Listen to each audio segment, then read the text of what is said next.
Hey there, creepy peeps. My name is Vicky and I like talking about horror all year round. If you also like talking about horror, movies, books, TV shows all year round, you should subscribe. Make that your New Year's resolution for 2024. It is time again to talk about my favorite horror and horror adjacent reads of the year. I'm gonna do what I did last year. Instead of a top 10, do two top 5 lists. One of my front list favorites or new releases that came out in 2023. And then my top 5 favorite back list, which would be everything else that didn't come out in 2023.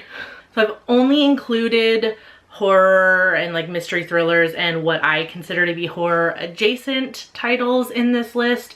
If you want to see the other things I read, because I do occasionally read in other genres like sci-fi and fantasy, literary fiction, things like that, you can follow me on the story graph, which is in my link tree, which is in the description. So with that, let's jump into my front list favorites. Coming in at number 5 is Mothered by Zoya Stage. We read this one for Creepy Book Club May or June, I think, which you should totally join in 2024. As of this video going up, there should be a post on the community tab of my channel with like details on different ways that you can follow along and read along with us for Creepy Book Club. But anyways, Mothered was a great lockdown inspired read. Definitely captured the stir craziness of COVID lockdowns through the use of an unreliable narrator, which had us questioning what was really going on the entire time in this book. Highly recommend. Number 4 for front list is Scorched Grace by Margot Duahi. So this is an amateur sleuth murder mystery. And I have to say, I haven't read many amateur sleuths in my time, aside from like the occasional cozy mystery. But I loved this tatted, chain-smoking queer nun of a protagonist in Sister Holiday. Honestly, this needs to be a show. I would watch the hell out of it. Pun intended. And there was a bit of queer spiciness to this as well, which I was not expecting, knowing that this was like a murder mystery type of book. Not to spoil too much, but just because I mentioned that the character is a nun and I just want to clarify in case anybody is concerned about the content of the book, the spiciness happens in a flashback before Sister Holiday was Sister Holiday. Really loved this. I can't wait for the second one. As I work in a bookstore, I see so many people that come in for these kind of like sleuth murder mysteries, crime books. Like every single time a new one comes out, like your James Pattersons, your John Grishams, etc., etc. I've never been into those kinds of books, but now I think I finally found one that I'm like, I'm gonna be that girly. Every time a new one comes out, I'm gonna get the new Sister Holiday book. All right, number 3 for me is Some Shall Break by Ellie Marney. This is the sequel to None Shall Sleep, which, can we just talk about like the covers? Your girl loves the juxtaposition of like really bright colors like this and blood. But this duology for right now make this like YA Silence of the Lambs meets Mindhunter kind of story. So if you're into that sort of thing, I highly recommend this. Such a good like overarching plot between the 2 books so far and what will lead into a 3rd book. I almost wish I had discovered these books late so I didn't have to wait to read them. And the books are pretty scary, I have to say. Nothing against YA. I read YA relatively regularly. This one's pretty dark and heavy for a young adult novel. I think really what makes it young adult is just the age of the main characters. I don't really read YA, but this sounds interesting. I would still read this, honestly. It's so good. Number 2 is Looking Glass Down by Katrina Ward. We'll have a deeper discussion about this during our Creepy Book Club live stream, but I think people are either gonna find this book completely insufferable or a work of mad genius, and I fall into the latter category. At no point could I have guessed where this book was gonna go or how it was gonna play out. Just for context, like look at all the the tabs in this book. I took like several pages of notes too in a notebook as I was reading this, which turned out to be completely necessary. I don't think I'll ever be able to go back to a time before I read Looking Glass Sound. That's all I'll say about it for now. Definitely tune into the live stream to hear us dive into this crazy ass book. And then my number one front list read for this year for me was Our Hideous Progeny by C.E. McGill. Honestly, just comparing how Mary Shelley's Frankenstein plays out versus Our Hideous Progeny, just based on the main difference between our two main characters, our Victor Frankenstein characters, and how they move through the world. It's fascinating. I did a longer video about this book and another Frankenstein inspired read I read this year, comparing it to Mary Shelley's iconic work. I'll link it up here if you want to watch it, if you want more details about this book. But it was just a really cool retelling, and I felt it really fit the time period of the 1850s. Like if I turned on a podcast about like scientists in the 1850s in London trying to build a dinosaur that they've never seen before and reanimate it, like that sounds plausible to me. Really highly recommend this, especially if you're a fan of Frankenstein like I am. All right, so now for the backlist title. So number 5 for the backlist for me is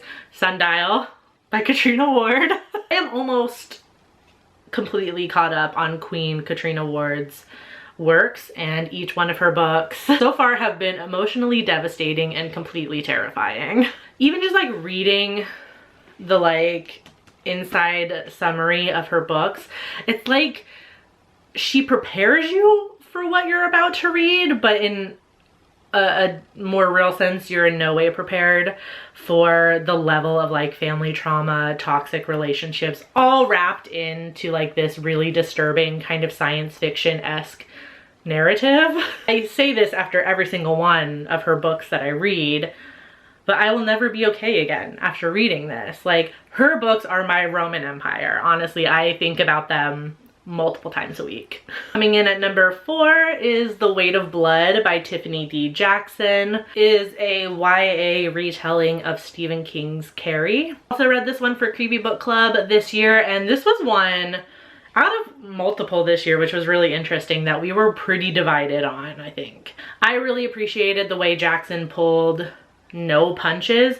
I was kind of expecting that after having read her book Allegedly. That book also pulls no punches and is very heavy-handed in its messaging, just like The Weight of Blood, which leads me to kind of think it's an intentional choice. I like to think you couldn't be that heavy-handed without doing that on purpose. It was mean, and it was violent, it was bloody, more so than Carrie, I have to say. And I like that it kind of took that aspect of Carrie of, you know, like newspaper articles and excerpts from interviews and things like that, how it's kind of like a found footage almost, like it's an after the fact, like here's all the media that came out about this incident afterward. This book does the same thing, but with more modern technology, with podcasts and things like that and YouTube videos, which really show the way that media and social media especially can twist narratives. And I felt like that was really important to this story. Honestly, it felt like a real evolution from King's original novel, which is one of his that I don't mind, actually. I don't hate that one. Coming in at number 3 is Cultish by Amanda Montell. So this is the one on this list that I am labeling horror adjacent, in the sense that I feel like people who watch my channel and like a lot of the same things I like, and the people who like this sort of stuff, like that, like those groups of people intersect. There is overlap. So Cultish is an exploration of the language of fanaticism, like, and it takes you through many different layers of this, including cults, like actual real life cults, MLMs, social media trends and fads. Kind of shows how they are related in a sense, even though when you hear those things, like, it doesn't sound like they would even be on the same plane of existence, but they are united in the way that they use language to manipulate people. I also this year read Word Slut by the same author, and that one was fascinating as well. If you watch Does This Offend You regularly, you probably notice that I occasionally will chime in with like the etymology of a word or a phrase and go into its origins and how it applies to what we're talking about for that stream. So I'm very into this topic already. It was one of my favorites this year, and I think there are a good amount of you watching this video right now that are probably looking this book up right now and are also interested in this topic. Coming in at number 2 is Fantastic Land by Mike Bakoven. I loved this book so much. It's a disturbing story of a group of employees of like a Disney-esque theme park in Florida that gets stranded during a devastating hurricane, and they fully go Lord of the Flies on each other. It's told in a mockumentary, like retrospect kind of way, but in book form. So like what would that be, like mock true crime? But each chapter is an interview with a survivor, and we see kind of like the chronology of like how the events unfolded and how it just got worse and worse and worse. This particular one, I know I'm holding up the physical book, but I highly recommend the audiobook for this one. There was only 2 narrators, but they made it sound like a full cast. They were so incredible. And I feel like it really adds to the story with it being an interview style book. And finally, my #1 backlist read of this year was Ghost Eaters by Clay McLeod Chapman. I can't say his name without, it's that L right in the middle of his name. It makes me want to, it's Clay and McLeod. It makes me feel like there should be an L in the last name. I'm so sorry. Chapman. Anyways, I did a full video on this because I love the book so much. I'll link it up here if you want to hear like more in depth about the storyline and the themes, all spoiler free of course. Man, I clearly just have a thing for like beautifully written, really disturbing stories. The exploration of grieving via an addictive drug was really fascinating to me, and just felt so natural. I was like, yes, makes sense.